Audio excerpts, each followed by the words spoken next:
반갑습니다. 한 주간 평안하셨죠? 오늘은 이제 두 질문이라고 하는 주제의 말씀을 가지고 나아가는데요. 지금까지 기다렸던 신앙 고백이 등장을 하게 되어집니다.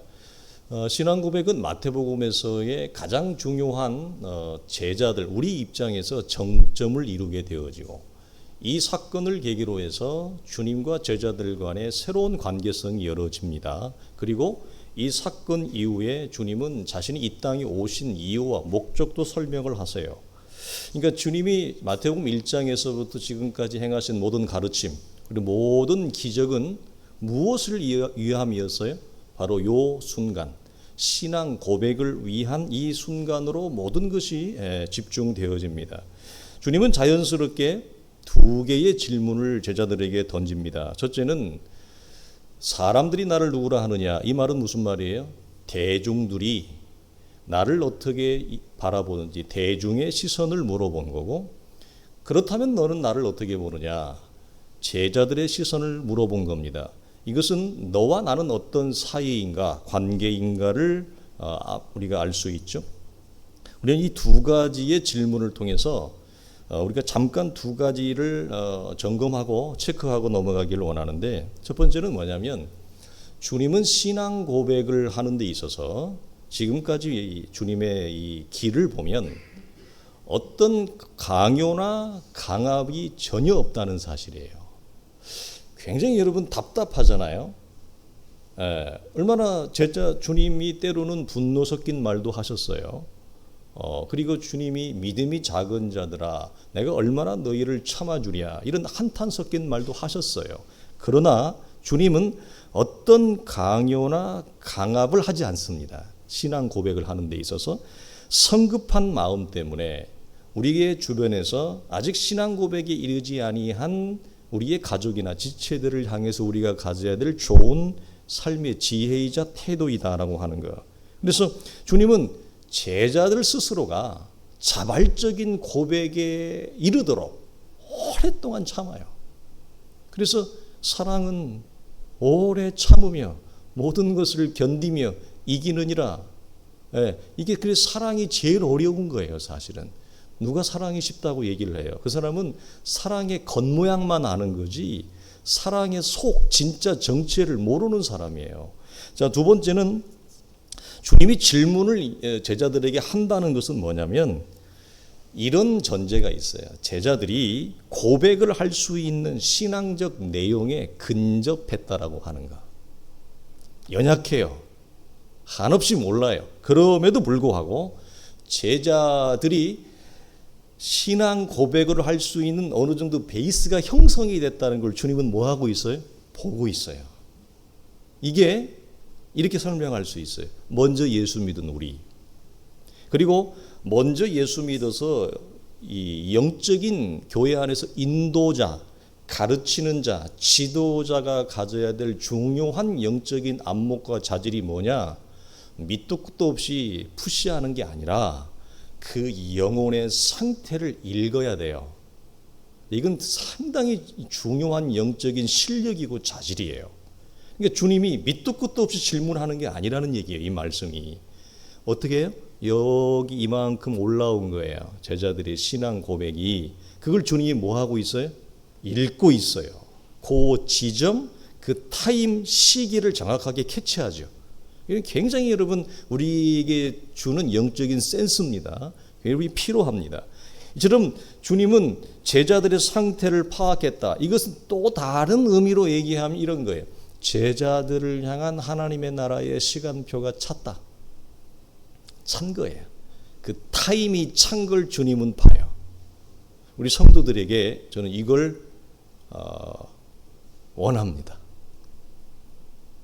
이런 영적인 센스, 둔하지 않음, 성령의 역사와 일하심과 흐름을 볼 수 있는 것.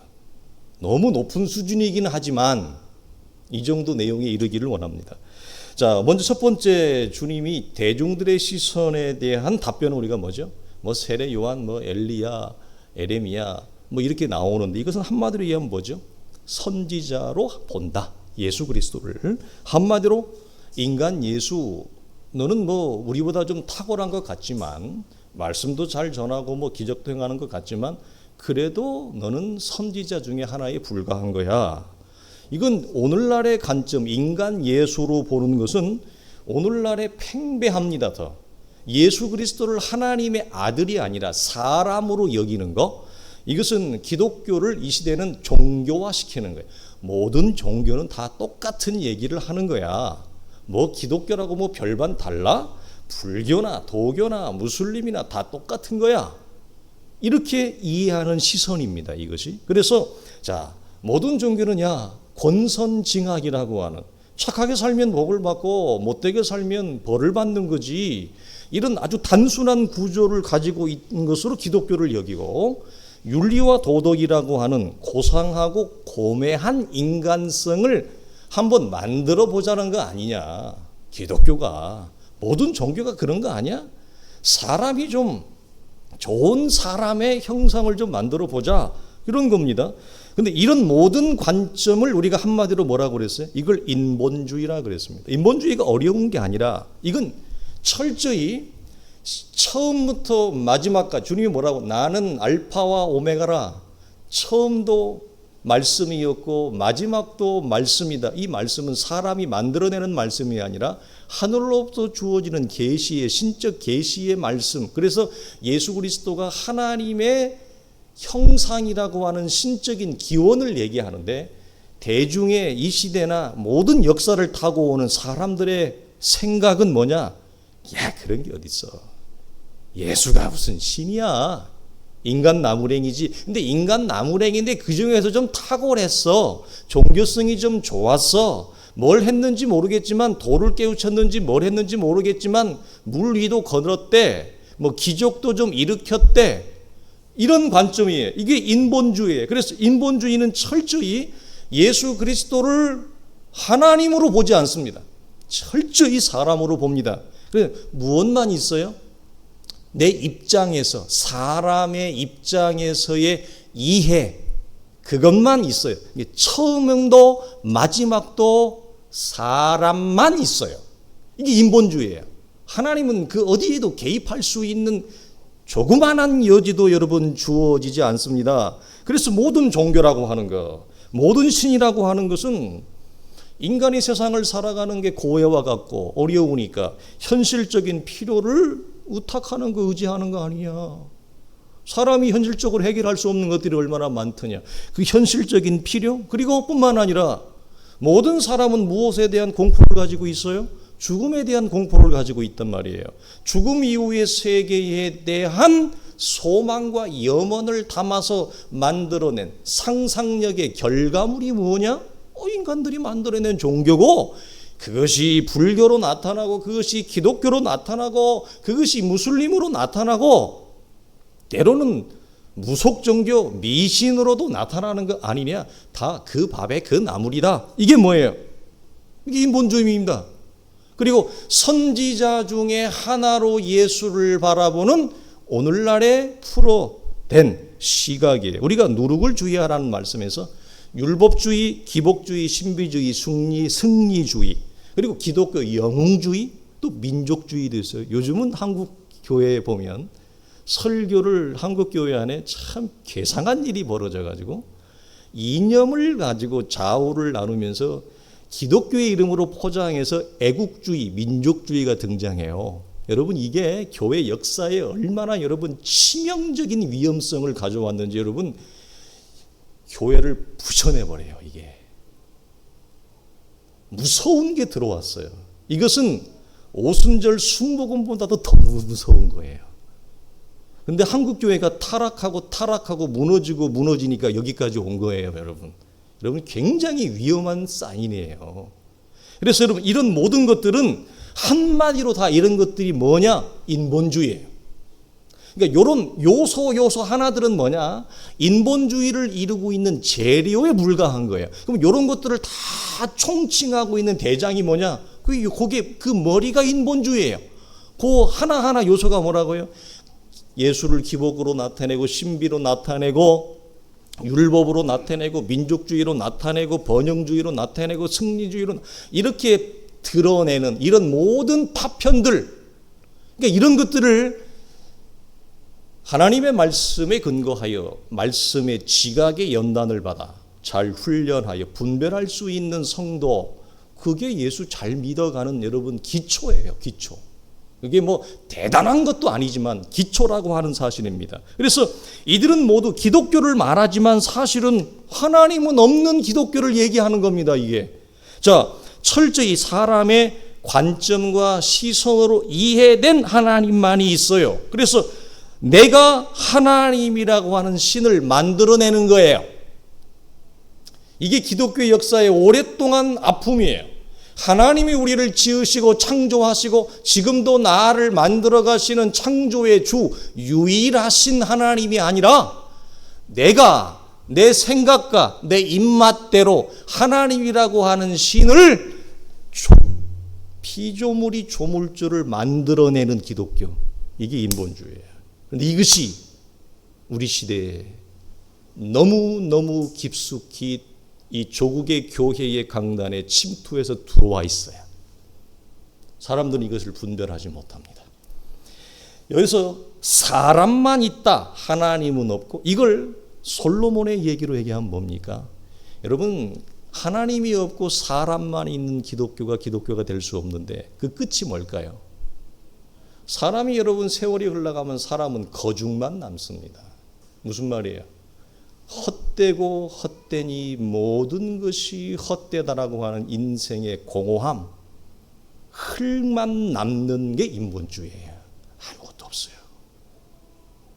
매우 여러분 우리가 이 부분을 조심해야 됩니다. 그래서 하나님은 철저히 내 입맛을 맞추는 데 있어서 동원되어지는 양념, 재료, 소모품에 불과한 그런 기독교가 됐어요. 우리 시대에. 사람들은 그런 설교를 환호합니다. 죽은 영, 생명이 없는 안타까운 현실을 우리가 봅니다. 이것이 예수님 당시나 현대 사회의 대중이 이해하고 있는 인간 예수, 기독교가 아닌가. 개탄스러운 것은 이 대중의 시선이, 인본주의의 시선이 교회에서 기독교의 이름으로 소개되고 가르친다고 하는 점이에요. 이 부분에서 사람들이 왜 몰리고 환호하느냐? 여러분 몰리잖아요. 거기에 사람들이 환호하잖아요. 왜 그래요? 거듭나지도 않았는데, 예수를 믿지도 않은데 내 시선과 입장을 교회가 동일하게 말을 하더라, 이 말이에요. 어려워요? 어렵지 않아요? 아니, 딱 내 입맛에 맞는 설교를 해요. 그 교회의 목사가. 여기에는 말씀을 받음에 있어서 어떤 영적인 갈등이나 저항이나 십자가의 죽음이 없어요. 말씀을 받음에 있어서 영적 충돌이 없더라는 거죠. 여러분이 말씀을 받을 때에 영적인 저항이나 여러분 영적인 충돌이 없던가요? 말씀을 사람이 받는다고 하는 것은 너무너무 어려운 일이에요. 죽음과 같은 일이에요. 그러나 이런 서클에서는, 이런 분위기에서는 어떤 저항이나 충돌이 없어요. 왜 저항이나 충돌이 없어요? 내 생각과 저 목사의 생각이 같고, 내가 평상시에 가졌던 원함과 기대가 기독교의 이름으로, 말씀의 이름으로 교회의 목사가 설교를 합니다. 여러분 뭘 마다할 이유가 있어요? 왜 여러분 그 말씀을 받지 못할 이유가 어디 있어요? 내 생각을 그 목사가 얘기하고, 내가 살아가는 삶의 방식을 얘기하고, 내 시선을 그 목사가 기독교의 이름으로, 말씀의 이름으로 얘기를 하는데 무엇이 어려워요? 그냥 술술술술 들어오는 거예요. 여러분 말씀이 그렇던가요? 복음서를 보십시오. 대중들의 입맛과 예수의 입맛이 같던가요? 시선이 같던가요? 종교 지도자들의 말씀에 정통하다고 하는 그들의 시선이 예수의 시선과 같던가요? 왜 그러면 예수를 죽였습니까? 왜 제자들은 따라다니다가 왜 예수를 배신하고 저주하고 다 도망갔습니까? 같으면? 아니죠. 전혀 달랐어요. 여기서 우리도 갖는 신앙이 있다라고 하는 우리의 항변도 뭐예요? 왜 예수는, 왜 하나님은 내가 원하는 대로 내 삶을 좀 만들어주지 않아? 왜 내가 원하는 대로 하나님은 좀 내 삶을 풀어주지 않아? 이게 늘 우리 한켠에 있는 하나님을 향한 원망스러운 질문 아닙니까? 왜 하나님의 생각은 내 생각과 다릅니까? 왜 하나님은 나와 다르게 일을 합니까? 이거 아니에요? 여러분, 우리의 시선과 예수의 시선은 여러분 다릅니다. 특히 진리의 성격은 죄와 사망으로 죽어있는 우리와 여러분 전혀 다른 차원을 얘기해. 그래서 우리가 못 알아들었던 거 아닙니까? 지금도 우리가 뭐 하고 있고요? 그런 중에 있고요. 그러나 우리는 은혜 가운데 많이 열어진 거죠. 자, 이제 이 부분을 여러분들, 우리 성도들은, 저는 이 목회자로서 우리 성도들을 섬기는 영적인 자긍심은 뭐냐, 이런 부분에 있어서 우리 성도들이 잘 균형을 갖추었다라고 하는 데 있어서 너무너무 저는 영광스럽게 기쁘게 생각을 합니다. 자, 우리가 두 번째를 보면요, 이제 주님은 그러면 너희는 나를 누구라 하느냐, 제자들의 시선을 묻는데요, 주님의 질문에는 두 가지 복선이 깔려 있어요. 첫째는 뭐냐면 이미 말한 대로 신앙 고백이라고 하는 시간표가 어느 정도 찼다는 얘기이고, 다른 하나는 뭐냐면 예수께서 자신이 그리스도라고 하는 사실을 지금같이 비밀의 열쇠로 잠궈두지 않겠다라고 하는 질문의 의도예요. 그래서 21절로 보면 이때로부터라고 하는 말이 나와요. 무엇을 얘기합니까? 그리스도의 고난을 최초로 언급합니다. 이전까지는 한 번도 언급하지 않습니다. 왜? 못 알아먹어요. 알지를 못해요. 메시아가 죽으러 왔다는 사실을 알지를 못해요. 그래서 심지어 신앙 고백하고 난 이후에 베드로가 사단하라고 하는 소리를 들었던 이유가 뭡니까? 이것 때문에 그래요. 이것 때문에.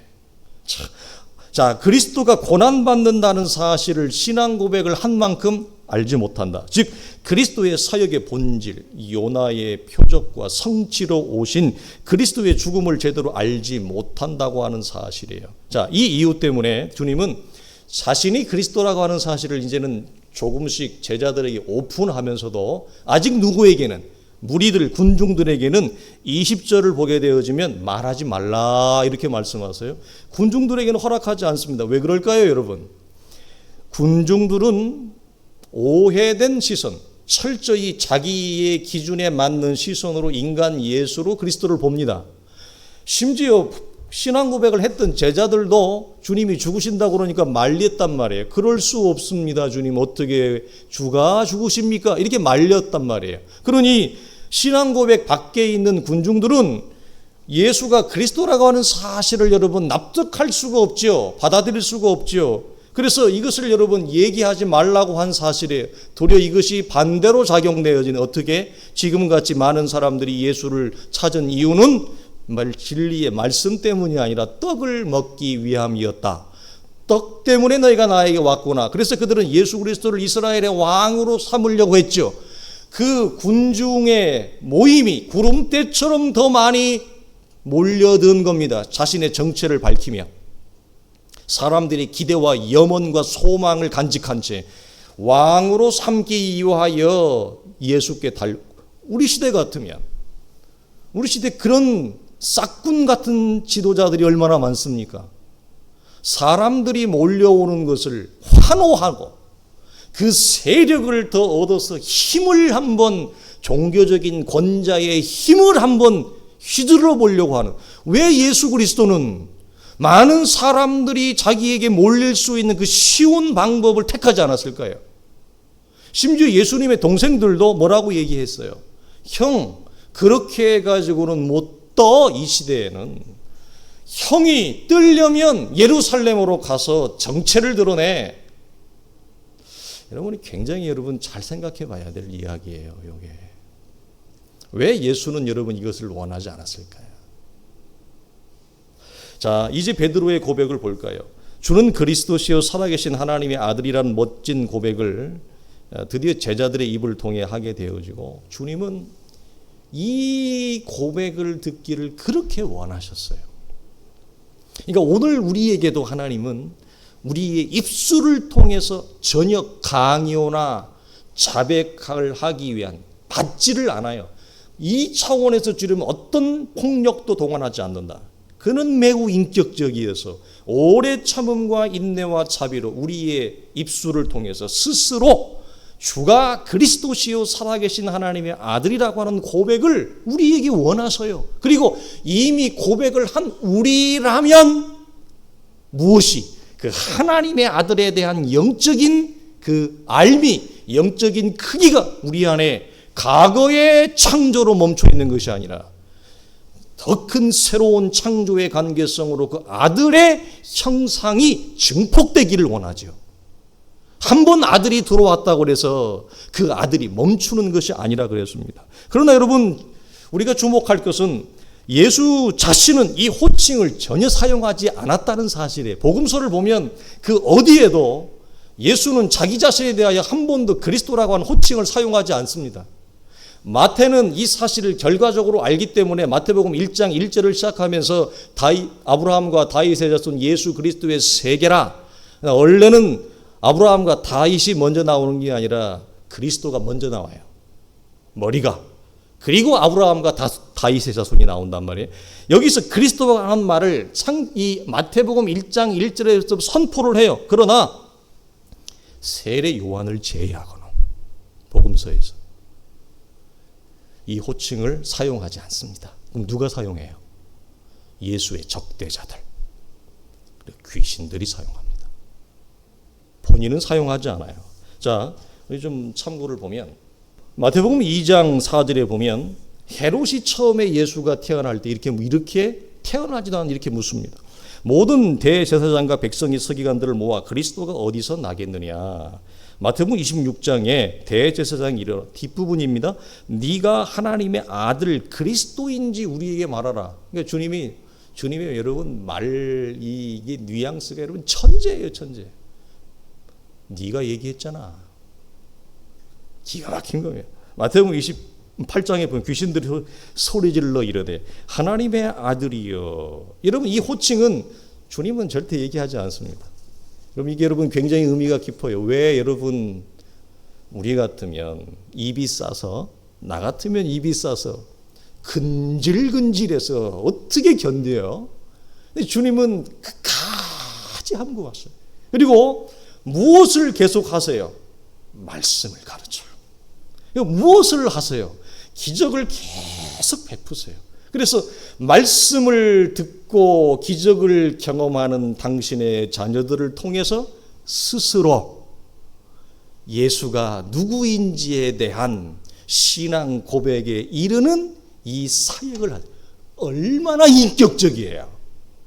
얼마나 여러분 자애로워요. 얼마나 친절하세요. 얼마나 오래 참으세요.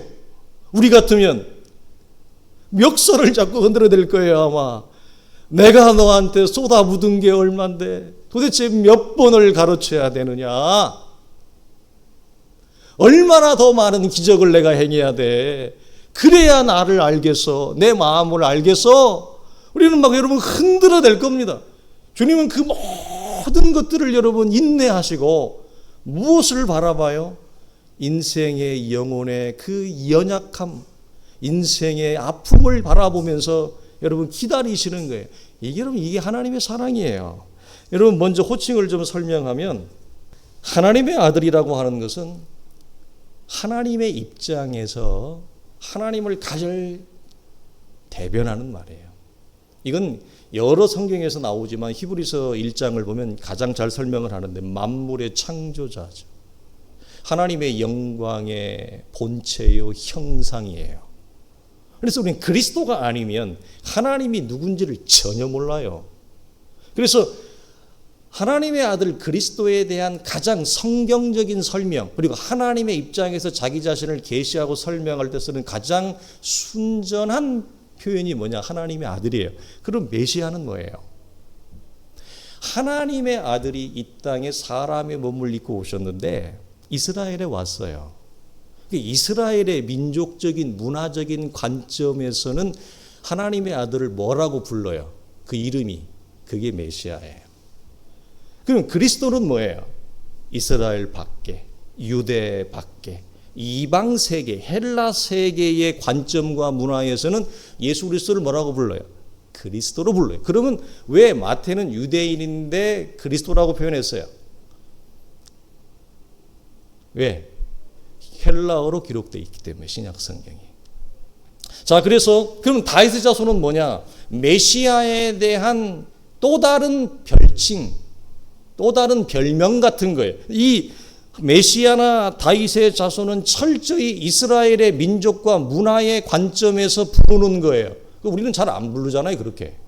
우리는 큐리오스라고 하는 주를 대신 많이 부르죠. 현대 우리들은. 자, 그래서 이걸 이렇게 정리합니다. 제일 큰 관점이 뭐냐? 하나님의 아들이에요. 메시아나 그리스도나 다윗의 자손을 뛰어넘는 가장 성경적으로 잘 정돈된 표현이 하나님의 아들이에요. 하나님의 아들은 이 모든 것들을 포함하고 하나님의 아들이 이 땅에 오셔서 무엇으로 메시아, 이스라엘의 관점에서는 메시아의 역할을 하는 자로 그렇게 불러요. 그리고 이스라엘 밖에서는 그리스도라고 하는 그 역할로 비추어졌기 때문에 이렇게 부른다라고 하는 거 잘 정돈하기를 바라고요. 그래서 마가복음 15장 마지막 부분을 보면 멋진 말이 나오는데, 예수 그리스도가 십자가에 달려 죽으실 때 그 돌아가시는 장면 단 한 씬, 단 한 컷을 보고 위대한 고백을 합니다. 이방인이 뭐라고 얘기하느냐? 예수를 향하여 섰던 백부장이 그렇게 숨지심을 보고 이르시되 이 사람은 진실로 그리스도가 아니라 하나님의 아들이로소이다. 가장 선명한 그리스도에 대한 가장 성경적인 표현을 이방 백부장이 해요. 그렇게 고백을 합니다. 그래서 하나님의 아들이라. 그래서 성경은 뭐 살아계신 하나님의 아들이라고 하는 놀라운 표현을 하게 되어져요.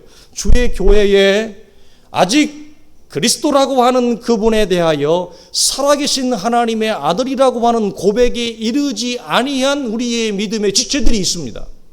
여러분 기도해 주십시오. 그들이 그 고백에 생명에 이를 수 있기를. 그러면 왜 주님은 정작 이 자기 자신은 이것을 사용하지 않았느냐라고 할 때 주님은 기다리셨다 그랬어요.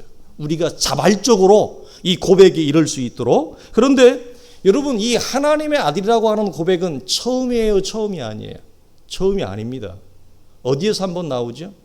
풍랑이 있는 사건, 갈릴리 호수 위에서.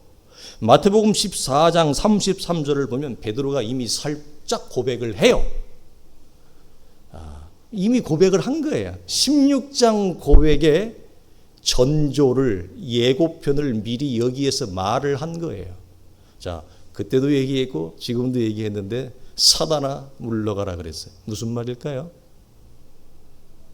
신앙 고백 한 번으로 성경의 진리가 관통되어지는 것이 아닙니다. 하늘에 속한 모든 진리를 다 아는 게 아닙니다. 지난주 우리가 나누었죠? 한 번 은혜 받았다고? 한 번 말씀에 열어짐이 있다고? 그 과거의 창조에 만족하고 정지할 수 없다. 계속 몰라요. 한참 몰라요, 베드로가. 그렇죠? 우리 이것을 여러분 주목합니다. 베드로는 여기서 무리를 걷다가 빠진 상황에서의 고백이었고 어설픈 내뱉음이지만 어쨌든 고백을 한 겁니다. 가치가 있는 거예요. 그러나 여러분 이것보다 더 중요한 시발점이 있어요. 그건 뭐죠? 마태복음 8장입니다.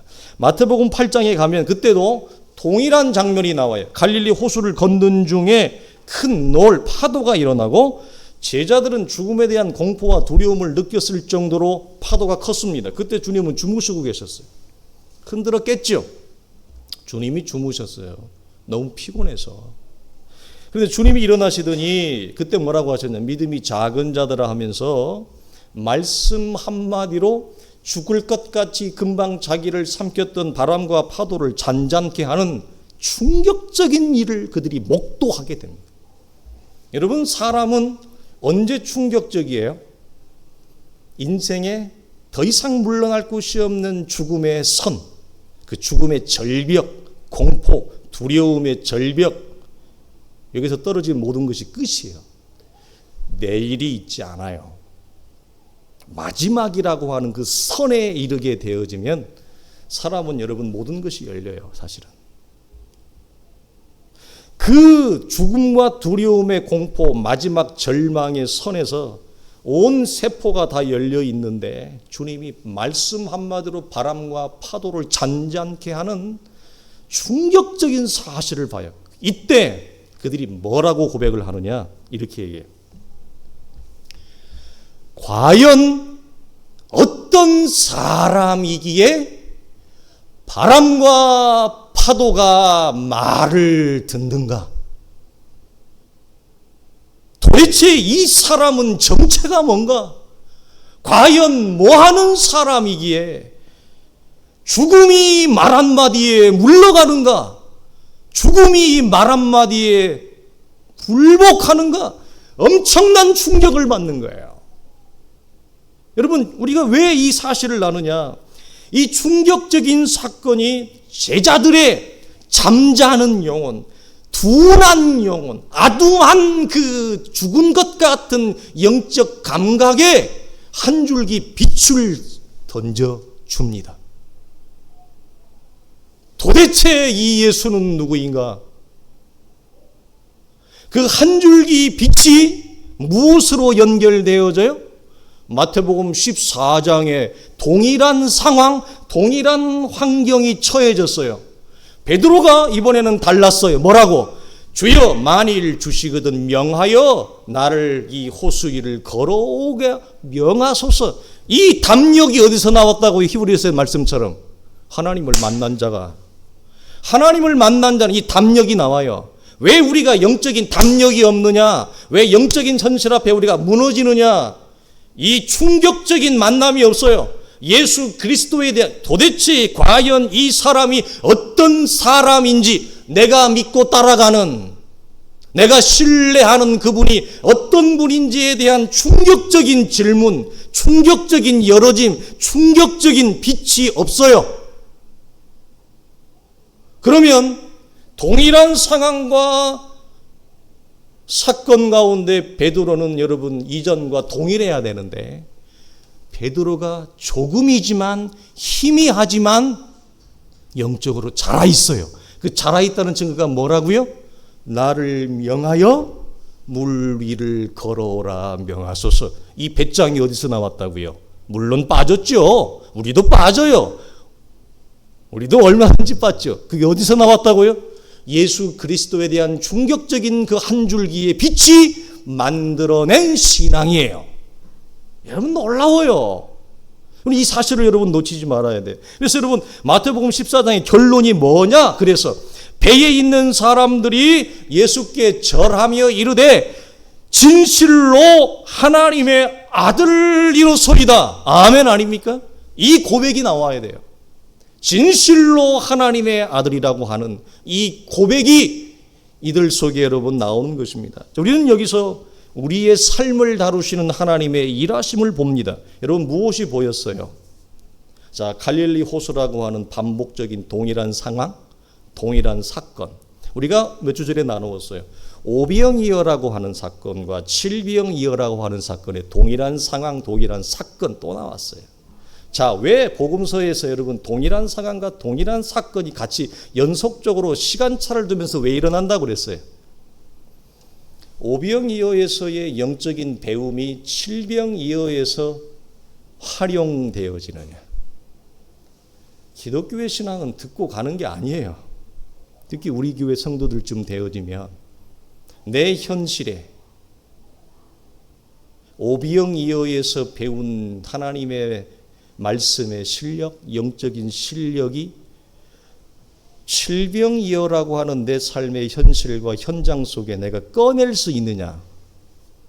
영적인 점진적인 발전이, 영적인 점진적인 자각과 성숙이 내 안에 일어났는가? 뭐 말씀 듣고 뭐 은혜가 있다 없다 뭐 이런 그런 수준 낮은 얘기하지 말고, 지금 내 삶 속에서 일어난 하나님의 일하심이 왜 똑같은 상황이, 똑같은 일이 왜 일어나요? 놀라운 것은 제자들에게 칠병 이후에 그와 같은 사건은 다시 일어나지 않습니다. 우리는 어떻게 단서를 알 수 있죠? 비밀을? 제자들이 칠병 이후에 끝에 뭐라고 말씀합니까? 이것은, 이 양식은 육체의 양식이 아니라 하늘에서 내려온 생명의 양식인 걸 그들이 압니다. 다시 안 찾아와요. 갈릴리 호수 같은 사건이 또 안 일어나요. 왜? 8장에서는 그냥 충격적인 빗줄기만 들어왔는데 14장에서 하나님의 아들이라고 하는 어설펐지만 희미했지만 그 고백을 한 이후에 다시는 풍랑이는 갈릴리 호수가 그들에게 재현되지 않습니다. 무엇이 그들 그 사이와 사이에 일어났어요? 점진적인 영적인 자람, 영적인 각성, 말씀의 깨달음 안 일어나요. 지나간 것입니다. 그래서 우리는 여기서 무엇을 보냐? 반복적인 사건, 반복적인 우리의, 이걸 우리 이렇게 표현할 수 있어요. 죄의 반복적인 습관이 나에게 왜 일어나느냐? 똑같은 상황에서 똑같은 죄를 짓는, 똑같은 컨디션이 되면 죄라고 하는 그 기저가 여지없이 작동되는, 왜 일어나느냐? 이걸 우리에게 여러분 비추어 적용을 하면 우리가 이것을 헤아릴 수 있고 넘어설 수 있는 영적인 해안이 있다고 봅니다. 사랑하는 성도들이 우리의 삶 속에 일어난, 하나님은 우리의 삶 속에서 여러분 한 줄기 영혼의 빛을 여러분 던집니다. 하나님의 사랑은 우리에게 여러분 절대 중단되지 않거든요. 끊어지지 않거든요. 무엇처럼? 햇살처럼, 바람처럼. 우리가 어떻게 알아요? 우리가 우리의 자식은 그러지 않을 수 있어도 부모는 자식이 옆에 있든지 없든지 보이든지 보이지 않든지 우리의 마음의 햇살은 항상 자식에게 향해 있습니다. 자식이 그걸 모를 뿐이지. 하나님은 우리를 향한 당신의 사랑의 불빛, 사랑의 따뜻함을 항상 우리에게 비추세요.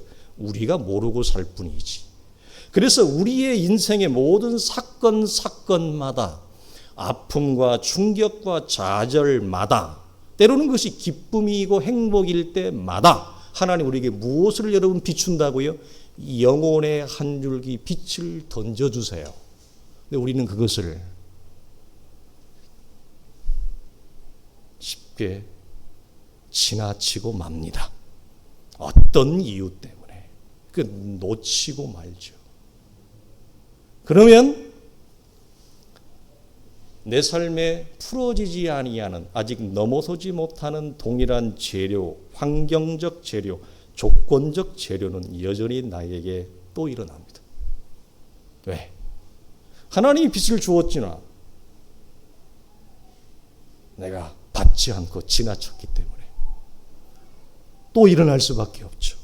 여러분, 그래서 그 빛은 나를 향해 말씀하시는 하나님의 세미한 음성인 것입니다. 그 음성을 놓치지 마십시오. 빛이 깨달음에 이르기까지 묵상하시고 또 묵상하셔서 한 번의 사건, 한 번의 체험으로 우리의 신앙이 완벽하게 여러분 열어지지 않는다. 그래서 왜 우리가 끊임없이 하나님의 말씀을 추구하며 묵상해야 되는지, 주님은 제자들이 점진적인 차원에서 육체의 시선에서 하나님의 시선으로 변화되어지기를 기다리셨어요. 그래서 말씀을 가르쳤어요. 그래서 기적을 일으키셨어요.